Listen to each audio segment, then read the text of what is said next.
It may be snowing in London, but it's raining cash in Hong Kong. Hello and welcome to today's Daily Blitz. The long-awaited moment of helicopter money has finally arrived, and it's in Hong Kong that it's begun. Yes, so Hong Kong I see actually as a forward indicator, sort of a future town which developed economies might enter in the near future. And what I mean by this is it's had a huge amount of wealth inequality and a huge amount of social unrest as a result.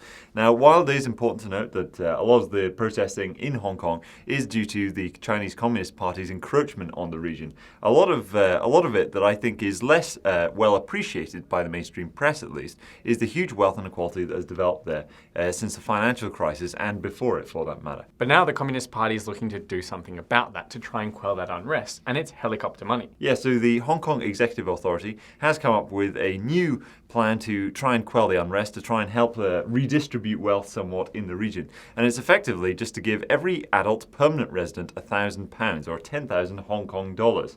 And this is just going to be doled out for free. You don't need to be looking for a job. You don't need to be unable to work. It is simply given as a gift. But what makes this helicopter money? Because there's got to be some element of money printing as well as handing out the cash for it to be considered this sort of free drop down of cash. It's not like they're borrowing the money to hand it out. They're actually printing it in order to get their hands on it in the first place, correct? Yes, so this is helicopter money in the original sense, as it is an expansion of the money supply being done purely to simply hand out cash for free, or free in the short term at least. And this has been done through the Hong Kong Currency Board, because Hong Kong doesn't actually have a central bank. It has this currency board which maintains a peg between the Hong Kong dollar and the US dollar. Now, this is also, interestingly, one of the reasons why this problem began in the very first instance. So after the financial crisis, you got the really low interest rates in the US, and you also got a massive fiscal expansion from mainland China. Now, because Hong Kong has the currency peg, it imports its monetary policy from the US, so we've got the really low interest rates. At the same time, it's getting all this fiscal stimulus from over the border with China. And this is what created this gigantic wealth boom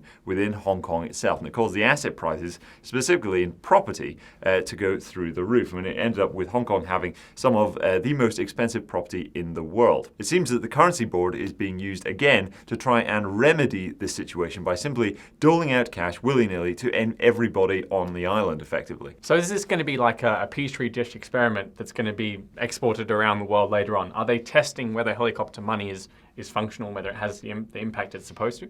Well, I'm not sure about testing the results as to whether or not it's good or bad. I don't think a politician really wants to care about that. But it is, when you think about it, one of the best sort of bribes that you could give to an electorate. One of the best ways to win votes is simply by doing this massive cash handout. So you saw with Andrew Yang's Democratic presidential campaign, where he recently dropped out, but he was promising to give every American a freedom dividend, where they'd be given, I think, $1,000 per month or something like that. And it's effectively that same idea again. So if we just give everybody money, maybe we'll be able to create some GDP growth, maybe we'll be able to inflate away some of the debt, but at least everybody will be docile and subservient to the state. So really our message today is to keep an eye on the Hong Kong experiment because it may be coming to a currency near you. Quite right. So if you believe that Hong Kong may be what the developed world looks like in the near future due to spiraling wealth inequality, well, you should pay attention to some of the solutions that those in charge of that economy start to make to try and redistribute wealth and debase the currency. But that sums up today's Daily Blitz. Thank you very much for watching. Be sure to subscribe and click the notification bell down below, and we'll see you in the next one.